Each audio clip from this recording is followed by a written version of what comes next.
welcome back to the channel, and today we're going to be reacting to American things Europeans find weird.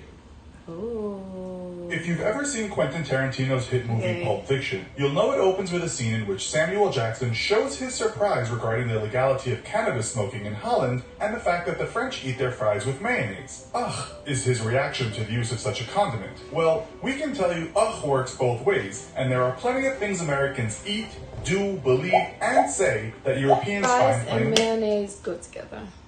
I've never tried it, but I definitely what I think goes together is when you mix mayo and ketchup together and with each of the fries. I think that's a great combo. Today, we'll look at some of those things. In this episode of the Infographic Show, American Things Europeans Find Weird. Don't forget to subscribe and click the bell button so that you can be part of a notification spot. We'll stay with food and restaurants for the time being. As we've discussed in other shows, not everyone in the world is so draconian about tipping. In fact, in some parts of Europe, throwing a buck on the counter and... How old is this video? Because I've heard things change. Oh, things change. After receiving a cold beer would be totally insulting. In many European countries, tipping in some situations can be seen as charity. When visiting the US, many Europeans might find it... Okay, Things change. so tipping, what is weird? I mean, it's not weird when you understand why it is like that, but I guess for people who never dealt with it, I understand why it is weird, because that tipping is... So tipping is basically required here because people make, with the tip salaries, they make less than minimum wage. So to kind of meet the minimum wage, you have to tip. But what is weird tipping for me is like a haircut. Why the fuck I pay you for a haircut? Why? That is weird. Like, why? I think it's for everything that you receive for service. Right. That service industries, but it is like. And that's why saying would be an insult, like charity. Like I feel like in Europe, yeah, for a haircut, if they gave a tip, that would be like. But now we heard that it's different. No, it's about only restaurants, and it's restaurants only. What you heard, and they only expect because you American, not because Europeans is accept. So they wouldn't ask the European, would you like to tip? If you speak the language, I don't think they. I think if you see you're American, then they're like that. So that's what the guy said when they see that you're American. That's when. So, what I'm saying is. I said what I wanted to say. It's weird that a waiter or waitress keeps coming back to your table. In the States, it may be seen as just good service, but to some Europeans, it could be construed as someone getting in the way of a good meal. That meal, by the way, could be about 3 times larger than many people in Europe are used to. In general, American food portions look to some Europeans like they're supposed to feed 2 people. I feel like nowadays in restaurants they have adapted. Now they don't come like every 10 seconds to ask you for a drink, for refill. They look to see and then automatically do without asking. They just go ahead and refill it. Yeah, they do look to see where you because a lot of the times cups are clear. So when the cup is low, they come and ask them. Yeah. Seem like an act of largesse to some Europeans when someone keeps refilling their glass of soda or cup of coffee for no extra cost. In terms of the food itself, I can see why it's weird, because it's not used to, for free refill. So I see why weird is appropriate word. But oftentimes it says it on the menu. For depending on what you order, for the drinks it say free refills.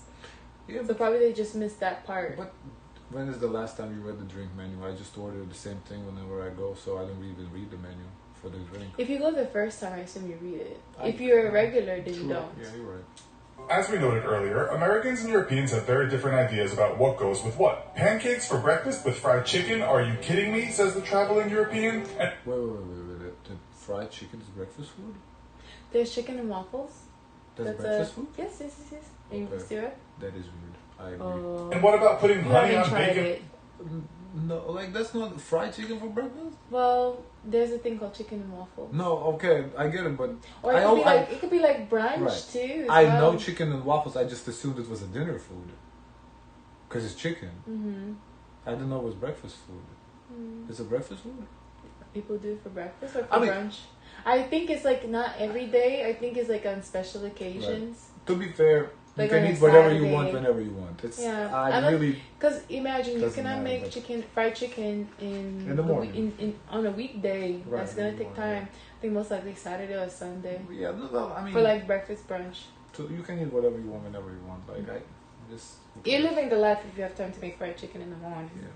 for breakfast. The Frenchman wanted mustard with his sliced beef and tasted something not like mustard but a sweeter version with less bite. The Italian went to Chicago and in one restaurant ordered a pizza only to be served what he thought looked more like a quiche or a cake. So, what about when Europeans head to the store? Again, the rather affable smile. Now, when he cites this, in Italian, is this like a true story or he just coming up with scenarios, I wonder? I think he's just saying these scenarios. I don't think these like actual scenarios, but like this is like some scenarios you can create.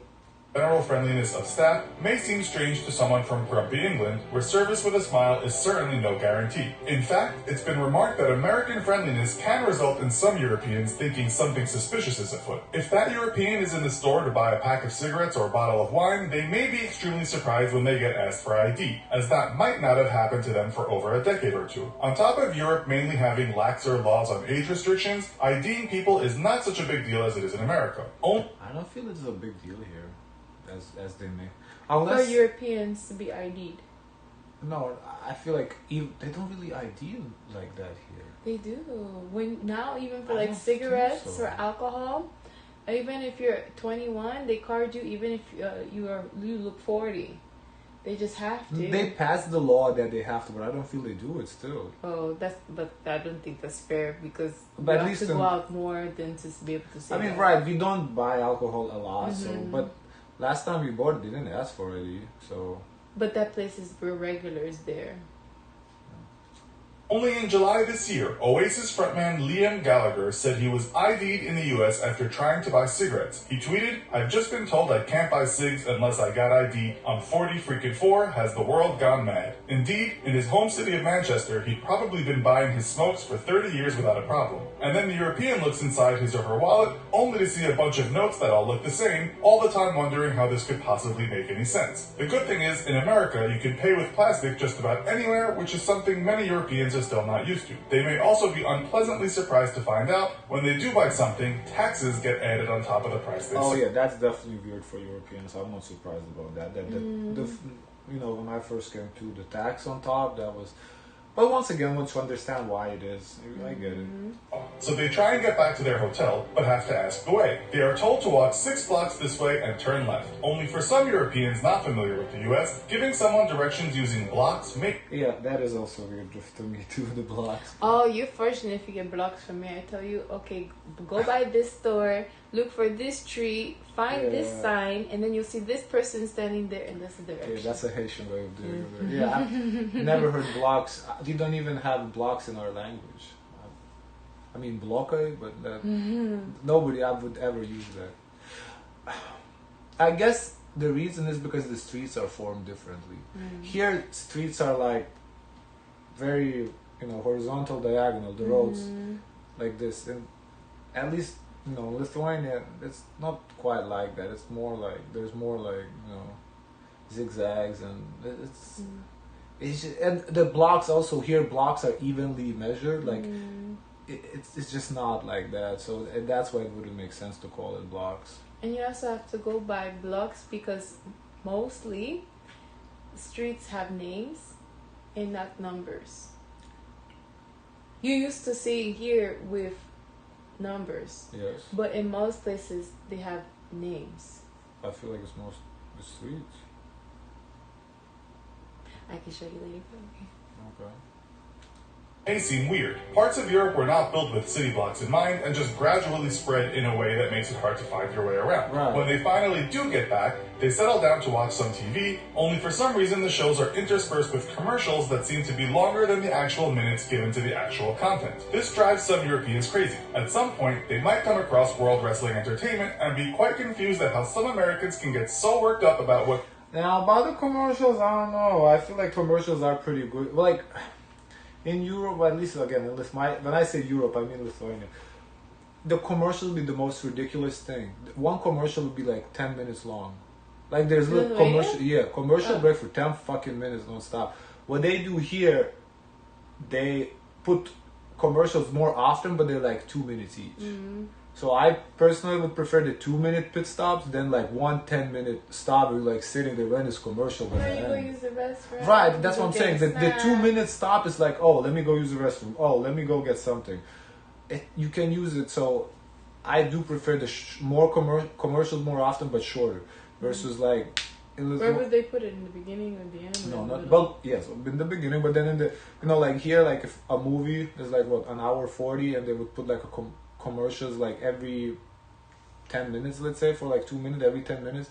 That's when they would maybe put like 3 commercials in the movie. They're like 10 minutes long. Oh. So it's To them, looks like an act with an ending already scripted. You may have to be an American. Yeah, WWE is weird. I don't know. I don't understand it to this day. And to enjoy that kind of drama with such passion. Turn over to the news, and depending on the channel, this may also look something like a drama or a soap opera to a European. They may easily believe they are watching a news satire. One of the great things in America. Yeah, we talked about this earlier. The news is in Europe is just facts. America, though, for some Europeans at least, is the fact that some things are open 24/7. Can't sleep? Just go out. Shopping hours are relatively quite restrictive in many European nations, but in most places in the US or near a big city, there is always something to do or buy in the middle of the night. That has in changed Europe, a lot after COVID. Yeah, COVID kind of changed it. It used to be definitely 24/7. That with COVID, places, a lot of 24/7 places stopped having the night access. The BBC reported that London, England, and 6 cities in Spain were the better 24-hour cities. Now we'll visit the sensitive issues of religion and patriotism. World Atlas puts America at the top of the list as the most Christian nation in the world. In the US, on any given day, you might hear the word God or at least see signs pointing to where you might find him. While parts of Europe are also predominantly Christian, the omnipresence of God in the streets may seem a little overbearing to many of these nations that have forgone church duty. It's the same with flags everywhere. You won't go far in America without seeing the stars and stripes, whereas in Europe, flags are usually designated to the top of poles outside of... Yeah, the patriotism is definitely bigger here than anywhere else I've seen. Yeah, the flags is everywhere. Official buildings. Seeing one planted in a garden may induce a traveling European to believe that he is at the house of a hardcore nationalist, not just someone who is proud of where he comes from. Interesting side note, a 2014 survey revealed the most patriotic country in the world was Thailand, closely followed by the USA. While it may not seem too weird for Europeans, the fact that some people in the States carry firearms might be scary. Per capita, more people in the States own guns than any other country. While most cops in Europe do carry guns, it's unusual to see a cop in England, Scotland, or Wales carrying a gun. The fact that regular Joes might be carrying a firearm seems fairly weird to many Europeans. It might not seem so strange to Serbians, who also have a high rate of guns owned per person. Size also matters to Europeans when traveling in the States. In America, everything just seems bigger, and not just the aforementioned dishes. The roads and streets seem larger for the most part, and if you don't have a car, it can seem hard to get anywhere, especially in a place like LA. The cars themselves seem a lot bigger, large enough to crush Mr. Bean in his Mini, and the people inside them also seem big on average, if not taller, than wider on average. The skyscrapers are taller, and in general, American houses statistically have a lot more space than the average European house. One survey stated that the Danish had the most living space in Europe, still much less than Americans, but much more than the Brits, that to Americans might seem their whole house is smaller than their basement. It may not be that weird, but one might ask why everything is so big in the US. As for appearance, some Europeans may find the amount of Americans that are continually decked in what looks like gym wear a bit strange, as most are not going to the gym. Other styles that are mostly all I ever wear is gym clothes. That's funny. 80s thing but seem to have stayed around a little are the big hairstyles on some older American women. Big lips and big breasts may also be a fashion weird to some Europeans, while in the USA the president still seems to sport a fake tan. On the positive side, Americans all seem to have such perfect white teeth, quite different from those Brits. This was hilariously depicted in an episode of The Simpsons in which the Big Book of British Smiles horrifically demonstrated the apparent lack of dental hygiene in the country. So, what do you Europeans out there? That was so interesting ending. I wonder why he draw most parallels with Britain. Is he British or Find strange about it? Because a lot of parallels he's drawing with Britain. Interesting.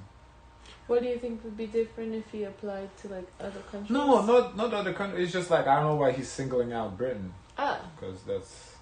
But yeah, interesting video. I feel most of it is true. I think most of what he said is, at least for me too. When I first came, it was so a lot of these things were weird. Yeah. Guys, of course, let us know your thoughts. Don't forget to like, comment, and subscribe. Join the Discord, and as always, share as much kindness as possible.